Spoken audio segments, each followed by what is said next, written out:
It began like every other raid, cold, quick, and violent. But Lorak had done this to countless of other species.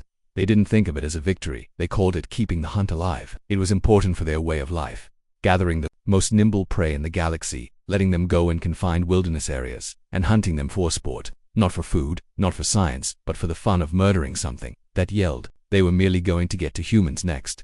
The collectors impacted Earth at the same time on 5 continents. Towns fell apart after a few hours. Governments fell apart.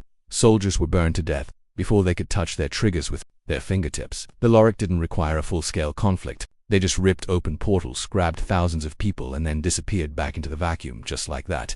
Mason Keller was one of them. He was no one. 34 years old, ex-military, dishonorably dismissed for not following orders to a humanitarian effort that went wrong. He had seen combat and watched friends die. Flame. And he realized exactly how little his life meant to the people above him. Mason was sitting at a pub in Arizona that was falling apart when the sky burst open and the air smelled like copper and ozone. He remembered the light and the force pulling on his body. Then nothing happened.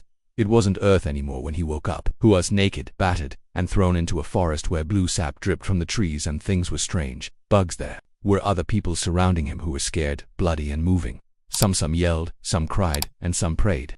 Mason just tightened his jaw. They figured out the truth on the first day.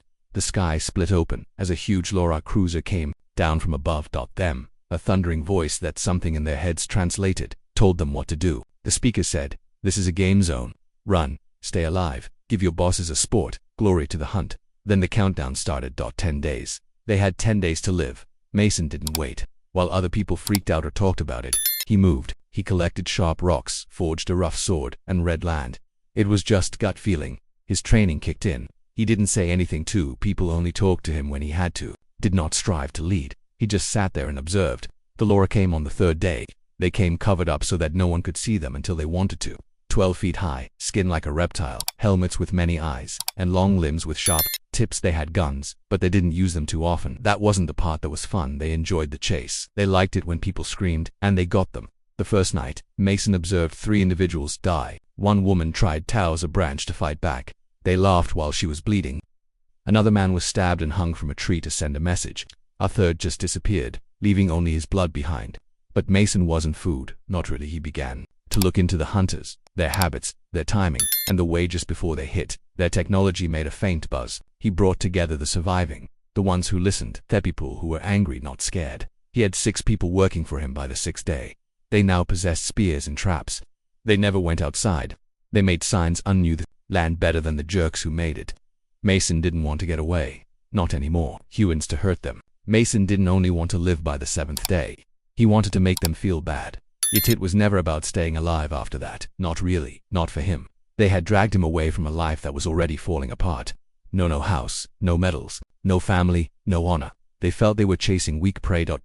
They didn't realize they had taken someone who had nothing to lose. Someone who knows how to use tragedy to focus, agony to plan, and wrath to drive. The first trap worked better than they thought it would. They used the remains of one of the dead bodies as bait. A mass of rotting meat that seems like it could be human. Mason had to make himself do it. Take your time, not because he wanted to, but because he knew it would hurt the Lorak's pride. These animals, who were used to being on top, didn't think like soldiers. They thought like spoiled animals, lethargic, arrogant, and always the same. He put the tripwire low, right below a patch of mossy roots. The spike trap was made from sharpened bone that they had recovered from a dead Lorak 2 nights ago. A win with a lot of blood. When the Lorak came to get the body, they thought it walked right into the trap, making it an easy death. There was no scream. No, there was no high-tech warning. Only a gurgling as its leg was ripped open and the spikes pierced it directly through muscle and scale. After that, the flames came. They had taken some of the Lorax's own incendiary gel packs and biochemical equipment made to clean up after the hunt. Mason had used them for something else. When it went off, it let out a little spray of gel and lit a fire with an improvised flint spark. The Lorak went up quickly, of purple flames and arms and legs moving about. It died in the jungle. Mason didn't grin. He didn't have a party. He just looked at the other people and remarked, "That's one." After that, everything changed. The hunters, who had been casual and cocky, got antsy. Now they came in twos. They shot first and then looked afterward. But more significantly, they were angry and not paying attention. They quit taking care of. They stopped seeing it as a game and started seeing it as a problem. And that made them careless. Mason's circle. We had grown to 10 people now.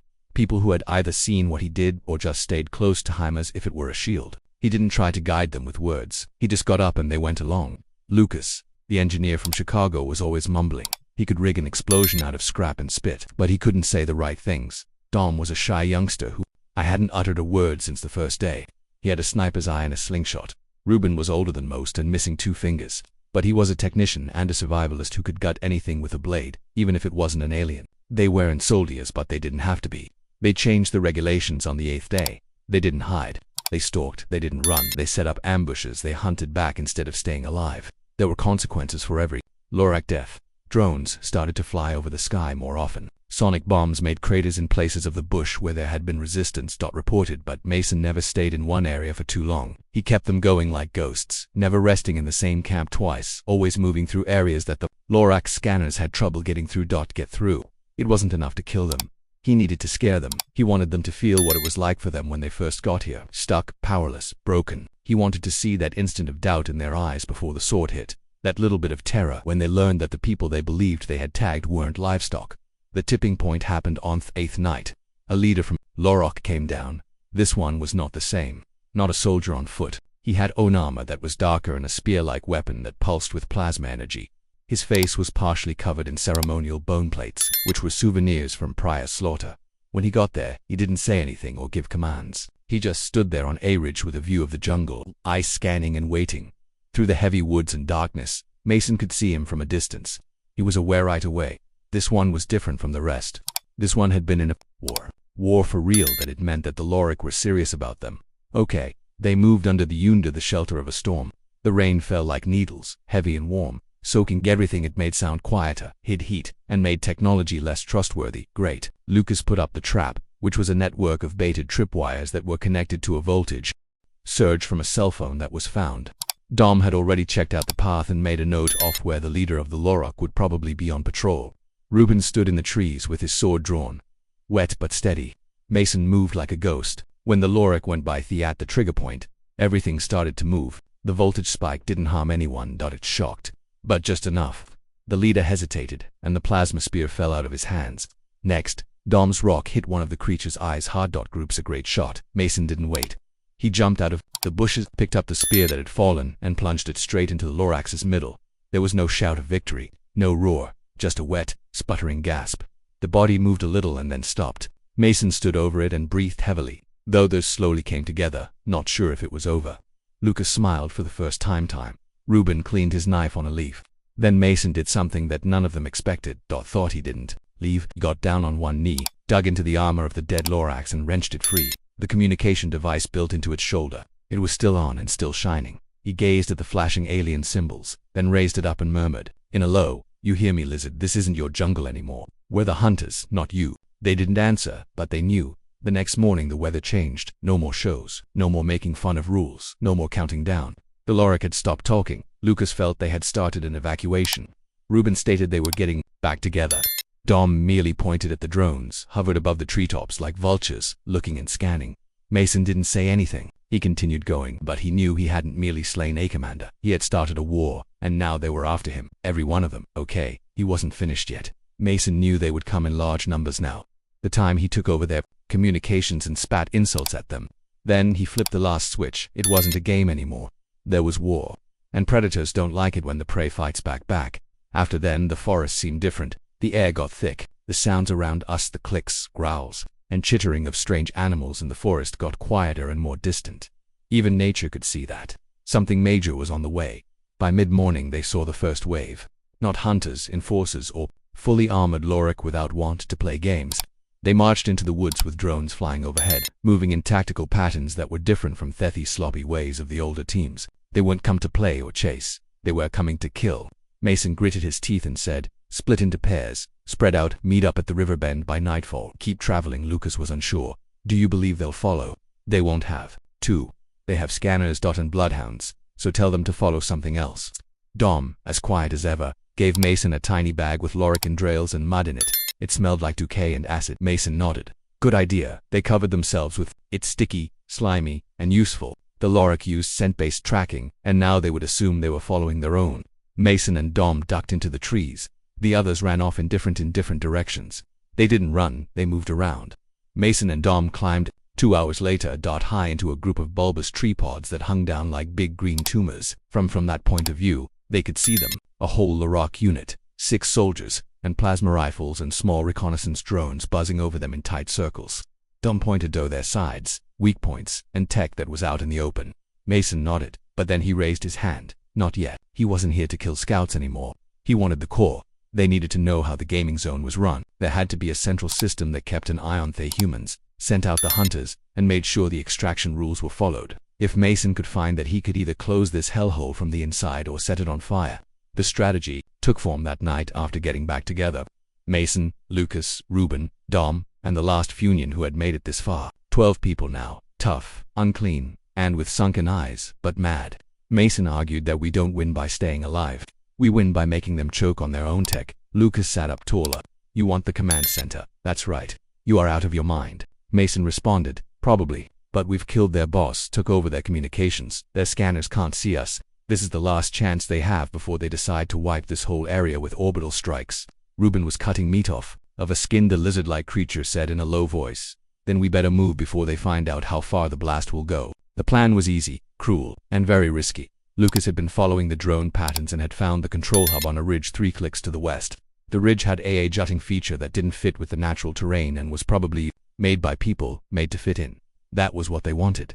They had to pass to get their dot across a zone where people die. Open marsh fields. There are no trees or cover. Mason didn't move. We leave at dawn. One chance, one shot. When the sun came up, they were crawling through mud with camo paint made from Lorok blood and sap. The marsh was bad. Their legs were like quicksand. Every stride was slow and careful. They stayed down, not saying anything. Drones flew above but didn't stop. The smell masking worked. Mason gave the signal when they got to the ridge. One team for distraction and one for infiltration. He was in charge of the infiltration squad. Lucas and Dom was with him. The others would circle around and start a fake attack 200 yards away. To the east. From below, the ridge looked like a huge tumor, mossy, cracked, and old, but the fissures were too straight and tidy. Lucas located the access panel buried under a pile of roots. He said, EMP locked. There's no way to hack this. Mason gave him a modified lyric charge and said, quietly, then let's make some noise. The explosion broke the silence like thunder. Right away, alarms went off. Not there was more than just a high-pitched alien buzz. There was also a deep, throbbing hum in the stone. Heartbeat. The lights within flickered. The outer shell broke open, showing metal hallways with blue veins glowing in them. Mason didn't wait. He ran. Inside, the walls were smooth, clean, and frigid. The air smelt like motor oil and something else, too sweet. Maybe a fluid for preservation. Lucas put up a signal jammer to stop sending forth signals. Dom stayed back to guard the back. They moved quickly down on hallway. Then another. Signs printed in strange symbols didn't mean anything to them. But Mason didn't have to read them.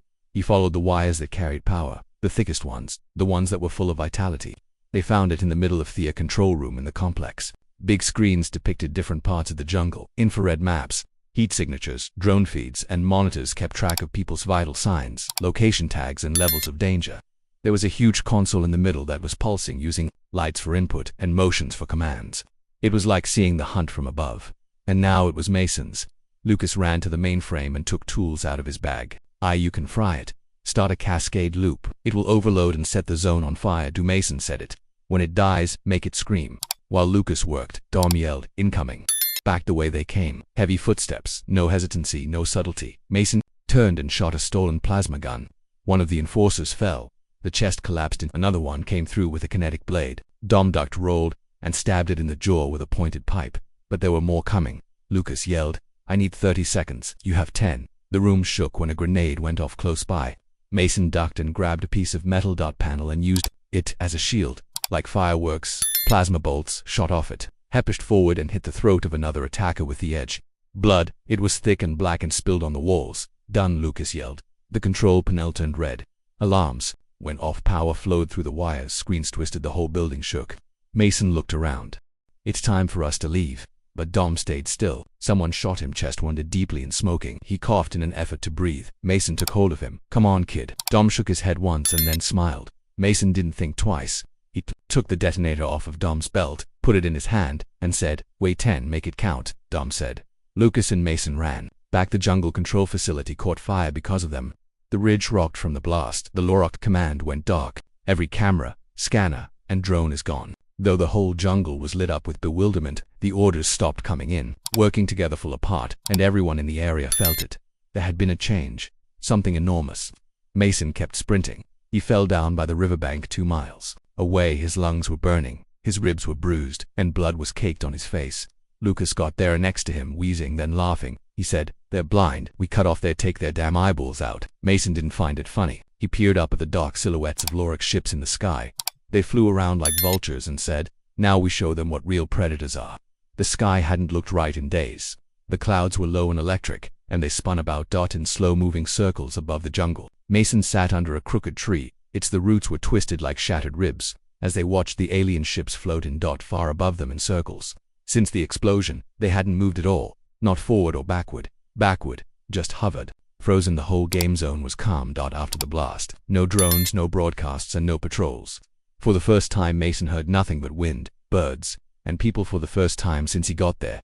They had broken something important. Lucas was still taking care of his broken arm, kept together with stolen med gel and improvised braces. His face was pallid and shiny with perspiration from his fever, but he continued saying the same thing over and over.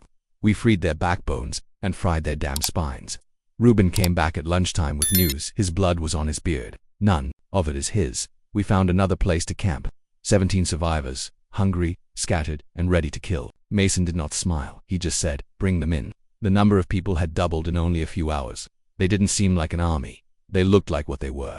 Clothing ripped, flesh burned, eyes sunken, half crazy with fury and dread. But now they had something they didn't have before. That night, they started a fire. For the first time since the kidnapping, they didn't try to hide it. They let it burn brightly. Let the smoke go up into the air. Like a warning, a signal flare, or a dare. Mason stood in front of them with his arms crossed and a cold look in his eyes. "You've all been hunted, tortured, and watched, and you made it through. That one thing makes you greater than anything else in the sky. But now it's our turn. We're done with the mouse game." Someone in the back questioned, "What do we do?" "What do we do?" Mason asked. "We hit them all over the place." He drew the map on the soil with a charred stick. "Their system is not centralized. We shut down the main base, but they still have outposts, barracks, gasoline lines, and storage bunkers, and the vehicles that got us here." Lucas added his voice. "We hit them hard. They'll either run away or ask for help, and if help comes, we take over their signal." Reuben smiled. "Get the bastards to come in and then crash their fleet from the inside." There was a deep quiet after that. Then an older woman with burns on her arms stood up and said, she crossed her arms, stood up and said, "Then let's burn it all." They divided apart in 3 groups of strike squads. Reuben led Team 1, which would strike Thethi barracks deep in Sector 4, where Lorak foot soldiers took breaks between hunts. He'd located it by following the blood and trash that came from them. Team 2, which was led by a thin former cop named Harris, would break into a place where drones were kept. If they could steal or even change the course of the automated death machines, the balance would change overnight. Team 3, which was Mason's team, Lucas and 5 other people would attack the skyport. It looked like suicide on paper. There was a lot of security around Lorak's skyport, which was situated on top of a mountain range. Towers that stopped attackers from a vast distance. But Mason wasn't bringing any bombs. He was coming with rage. They moved at night. Nobody said anything. They found the port at the top. It wasn't a structure.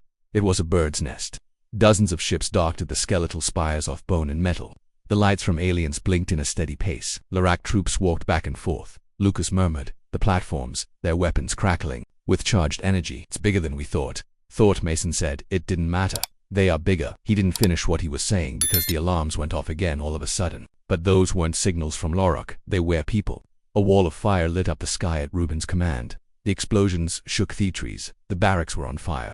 There were screams from both people and aliens. Seconds after a while, the east side started to make loud noises. The raid by Team 2 had begun. Lorak guards around the port freaked out, ran away, and yelled into their radios. Orders broke down. Coordination fell apart. And that's when Mason struck. They sprang out of the cliffside like shadows, silent and deadly, brought down the guards around the perimeter one by one, cutting their throats and breaking their spines.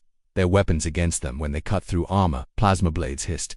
Blood sprayed all over the steel platforms.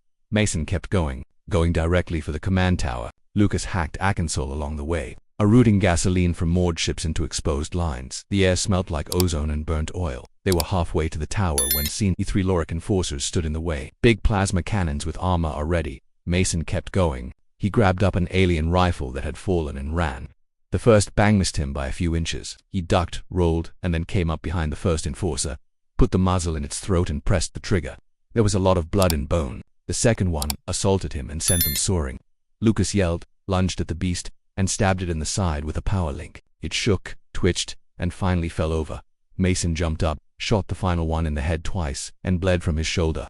"Keep going," he grunted. They found the command tower unguarded, that the turmoil below had used up all of their resources. Lucas got to the uplink terminal. He stated, "This item can connect to the fleet. I can send out a system-wide override. Do it." Mason stood by the window and watched the bush catch fire. People had taken down outposts. Drones were falling from the sky. Like this Laroque bodies hung from trees. Trophies. The tide had changed. Lucas gave him a little gadget. "Press this button, and any ship that is docked here will restart using our code. Mason, we can fly them. We can leave this rock." Mason stayed still. He gazed down at the battlefield and saw the dead and the others who were still fighting. He said, "We could go though. We still have work to do." He walked back to the and changed the override code. "We don't fly them away. We fly them into the sky. Full auto, no shields, right into the middle of their fleet."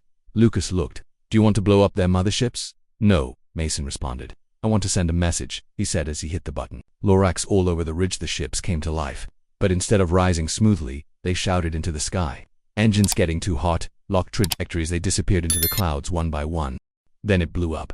Light flashes painted the sky like fireworks. Each shot sounded like a thunderclap. Mason saw it all without blinking. He didn't grin. He didn't have a party. "Now they know," he murmured. The people behind him were hurt and bloody, but Living stood still and looked at the fire. And for the first time since the Lorak appeared, the sky was still. The air was full of the scent of burnt metal and blood from aliens. Smoke wafted over Thelic, a black curtain over the woods. The sky above the ridge had turned a deep red, and pieces of Laricarias burnt like stars that fell. What hadn't blown up was falling freely. Ships that were hurt staggering across the stratosphere. Systems fried, holes breached, and for the first time since Mason had been pulled into this horror, the predators were going back. But he wasn't done yet. He stood at the brink of the burning platform, watching things fall from the sky. Lucas leaned next to him, against a broken antenna. His hurt arm was now completely numb. "You know," Lucas said under his breath, "we could have flown out of here. We had a chance." Mason didn't look at him. "They still have breeding stations and colonies. This is just one oaf a lot. You want to kill off their whole species." Mason's jaw got tight. "I want them to remember what it feels like to be scared." Reuben got there before morning, covered in soot and hobbling because he had a cut on his thigh. "We captured Sector 4 and lost 7. Blew up their meat store. The bastards were keeping trophies, skulls, spines with museum-style labels on them." Mason nodded. He had thought that would happen. The Lorak didn't only hunt. They made a list of they had treated people like beasts. Now they would know what it was like to be prey. In the next 24 hours, things got out of hand.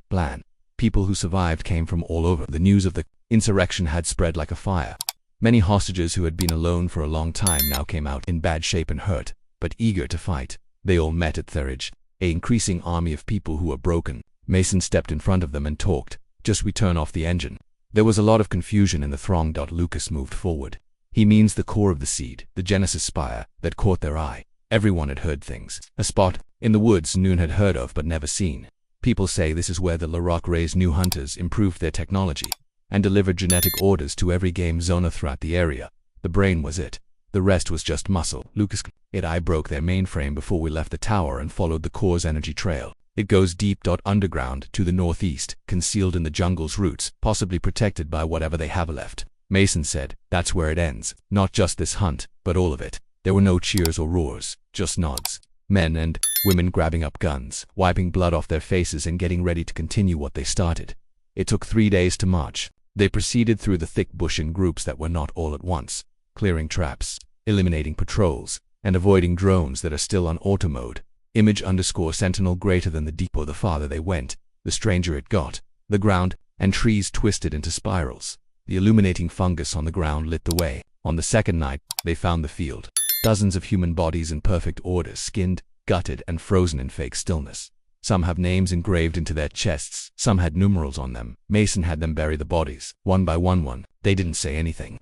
Let the silence say what the anger is. By the time the sun came up on Theon the 4th day, they got to the outer edge. The Genesis spire was right in front of us. It wasn't a tower, it was alive. Flesh and metal came together and pulsed tremendous energy stuck in the bush like a tumor. It had a base that was surrounded by thick walls of bone and chitin, protected by the Lorak elite, who were raised for one reason: safety. They were huge and stronger than any Mason had ever seen.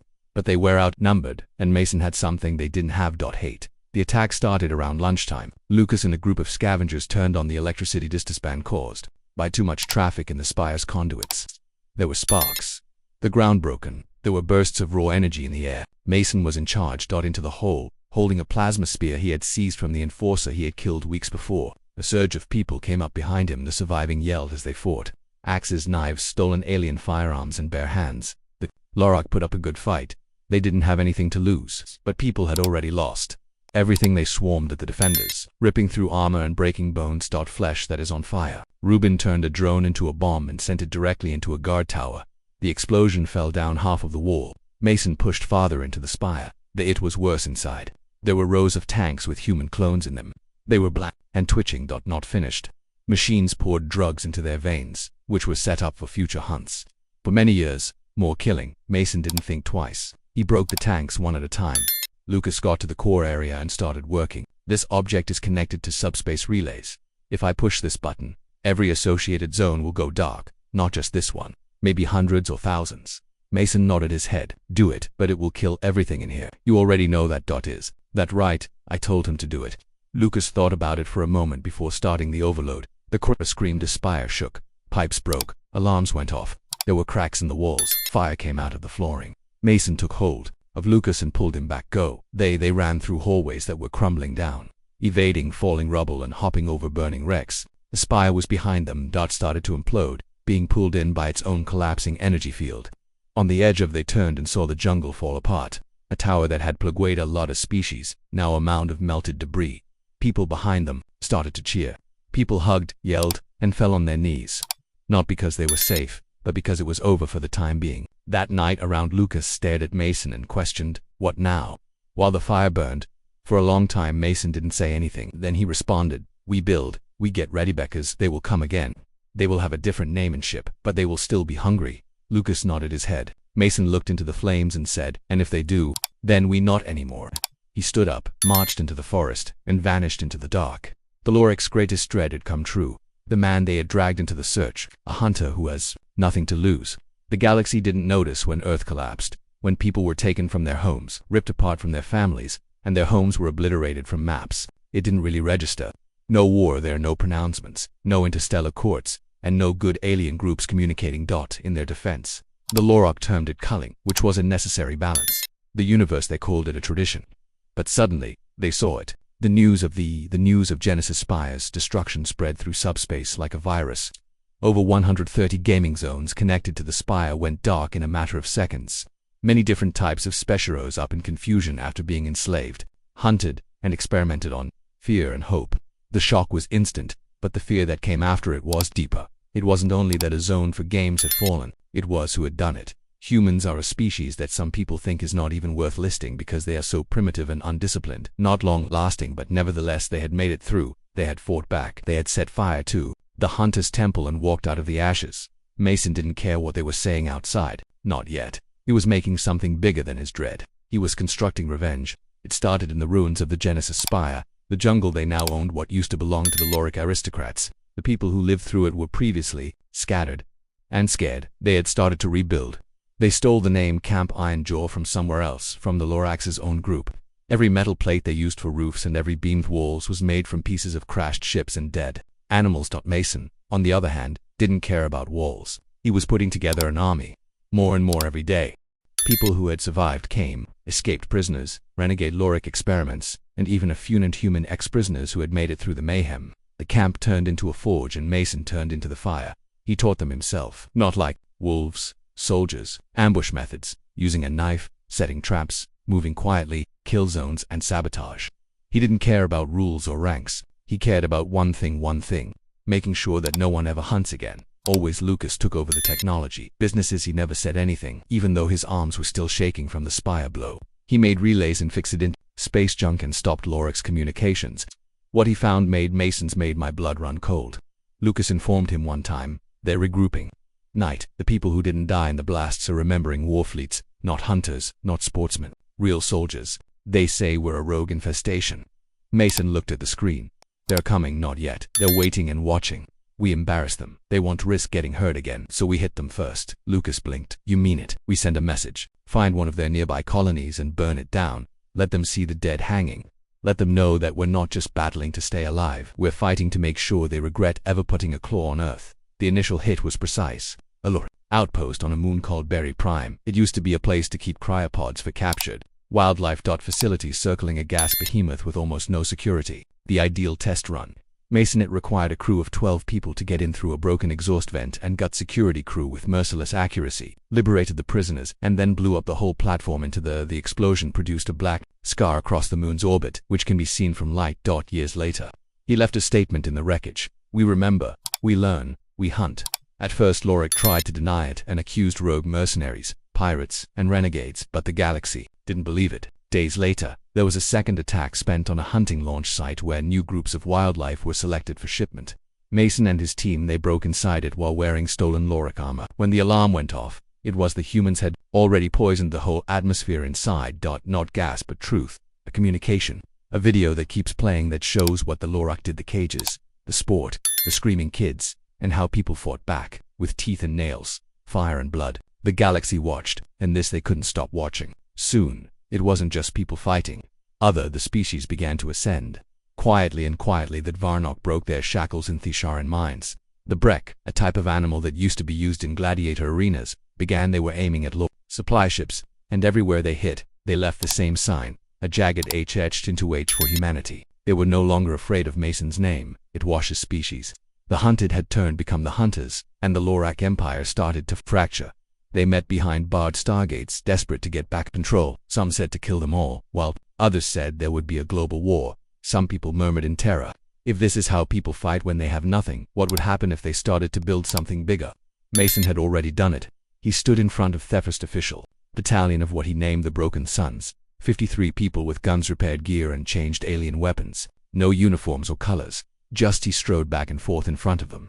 Jaw tightened, thinking about scars, purpose, and hate. He stated they tried to get rid of us by turning our anguish into a sport and our shouts into a game. They believed we were nothing. He hoisted his sword, which had the names of the dead on it.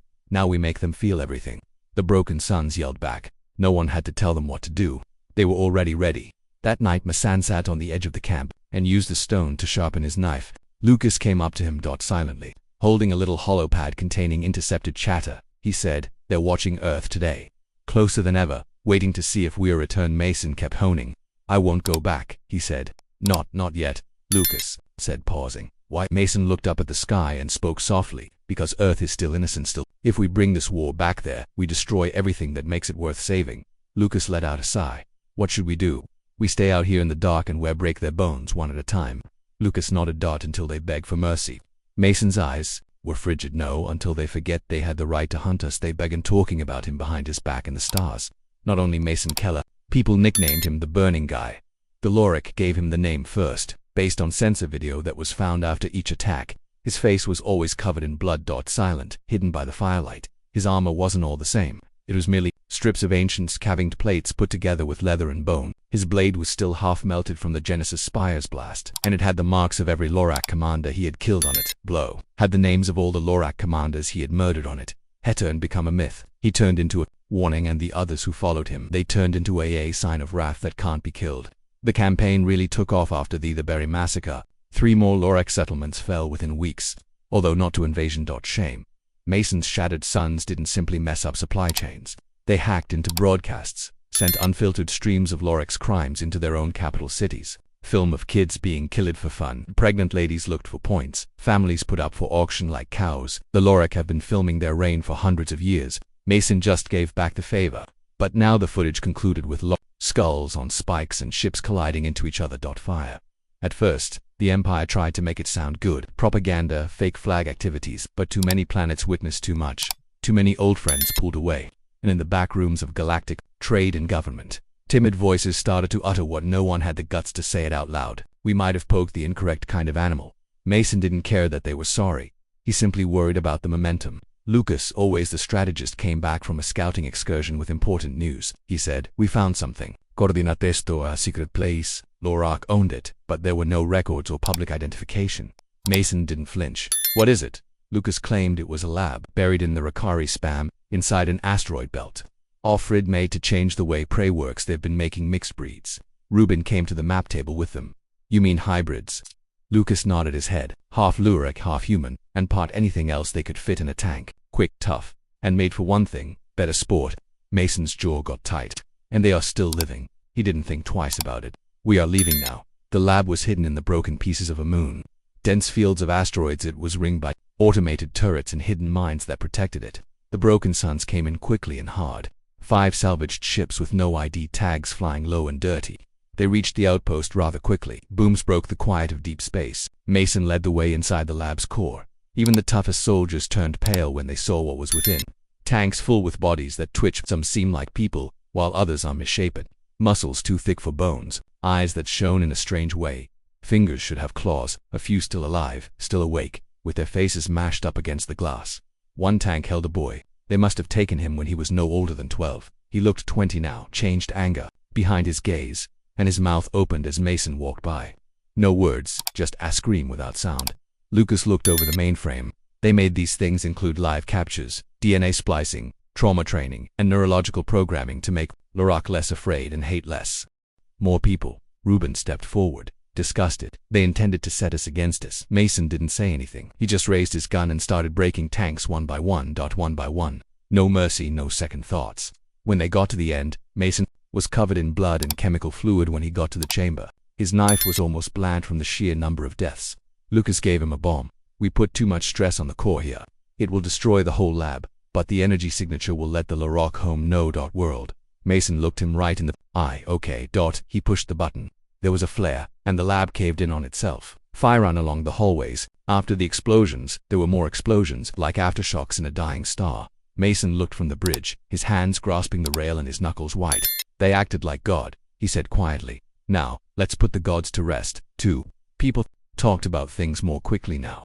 By the end of the cycle, there were more than 30 Lorak subjugation centers have gone down. Small empires started to publicly disassociate themselves. Business cancelled contracts. The Lorak Council started to break apart from the inside. Paranoia turned in on itself. They began killing their own leaders, getting rid of data, breaking apart. Huntermies that have been around for decades. But the people kept coming, not in fleets, but in waves of little, unhappy people. Groups that are in a lot of trouble. People who had heard the stories, lost family, and wear scars and wanted blood. Mason was happy to see them all. He didn't teach them like a troop. He made weapons out of them. A year after the Genesis Spire fell, the galaxy did something it had never stood before. It tried to say sorry. A group of people who were not involved sent a message to the shattered suns begging for peace and proposing trade, compensation, and unity. Lucas read the message out loud while Mason sat on the side of a canyon on Keith 7. Seeing the 2 suns set above the burnt ruins, and we think that people are suffering must be acknowledged. Lucas read, let's move forward together. Mason didn't turn. Get rid of it. They're terrified. You could have more than retribution. Mason, you could have power, he responded. I don't want power. I want memory. Lucas frowned. Memory. Mason finally looked up. His eyes were like burning coals. They made us forget who we are and made us think we were cattle and worms. I want every species to remember what occurred when they did it. I want history to keep our Lucas groaned. You realize they'll never stop, right? Even if we crush the Lorak, someone else will take their place. Mason rose up and stretched out the stiffness in his joints. From his joints, then we stay ready. He turned around and walked away into that night. Ruben found him alone in the dark, looking up at the stars. Are you ever going back? Ruben questioned. Mason didn't answer immediately away. Finally he muttered, back to what? Earth. Mason said slowly and deeply, that place was soft and innocent. Still believed in heroes and people who could save them. I can't take this thing back there. Ruben laughed darkly. So what? Just keep battling. Mason looked up and said, until there's no one left to kill, he responded. No, I fight until no one else dares. The Lorak believed in bloodlines, so they never dreamed he would get this far. They thought that legacy, control, and power could be passed down through ritual and dominance. They never thought about a man who had nothing, which is what they didn't believe in. No home, no family, no politics, no pride, just anger and a goal. Mason Keller didn't only become a name, he became a consequence. The Lorak home world was called Vorak, a planet with floating citadels and landscapes shaped by gravity and temples made of the bones of their foes. For hundreds of years, it had stood unassailable. No revolt had ever gotten past its orbit until now. They saw arriving, one ship damaged, charred, and patched together from 6 other ships, fallen ruins. It shouldn't have flown. Its engines coughed up radioactivity. Its outside the hull had wounds on its metal that looked like human markings. From the moment it hit, sent out one phrase on every channel as soon as it got into their system. They hurried to reply. Defenses powered up. Generals screamed instructions. The council told the fleets to stop, but it was already too late. Mason wasn't bringing an army. He was bringing a graveyard. There were 22 additional ships behind him, each one a drifting tomb. Each one was transporting words made with Lorak technology that is meant to start fusion storms that are strong enough to break through the atmosphere and break through shield domes. They weren't missiles. They were sacrifices driven by broken sons who had volunteered, well aware of what this was. Mason didn't need an army on the he needed to make them feel small. The sky over Vorak became dark as the ships broke up and fell from orbit one by one. The Lorak scrambled fighters, interceptors, and plasmids, but the suns didn't evade.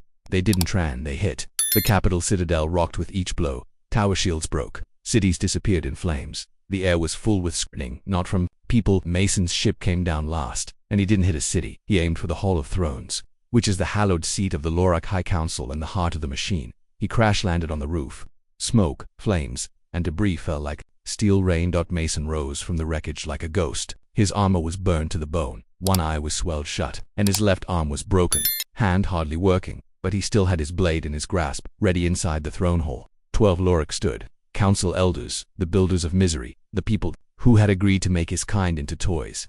They tried to talk and make deals. One Evan bigged. Mason didn't listen. He walked over the rubble and slaughtered them all, not quickly, but with purpose. Each slice of his blade rang out throatcades of pride. When the last body fell, Mason dropped to his knees. Blood, both alien and human, pooled beneath him. Above, the citadel was on fire.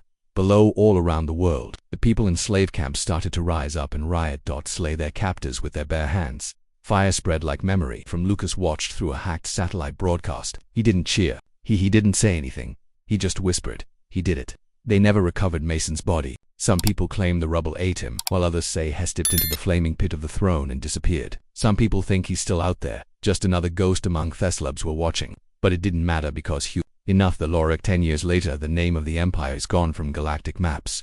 The species it broke off into small groups that hid in the depths of a galaxy that used to be afraid of them. No system will help them. Them sanctuary. No government. They will protect them because they remember. They remember what occurs when you think of people as a game. A monument stands on the remains of Vorak's royal hall. It's not big or fancy, just a single steel spike driven into the earth with a statement carved into it. You thought we were the prey. We remembered that we are the storm. Below it, there was a smaller writing on rough hand, M. Keller. Earth never saw Mason come back, but they heard. They saw ex-captives come home in ships that were falling apart, covered in burns and scars. Talking of a man who taught them how to kill gods that it was hard for governments to figure out. The media dubbed him a monster, a hero, and a ghost, a terrorist, a hero. But the people who lived through it didn't argue. They knew why they were alive. And that's why they told the story to kids, to soldiers, to everybody who has ever felt small. They informed them about the man who was scorched and stood alone in the flames. At night with the galaxy.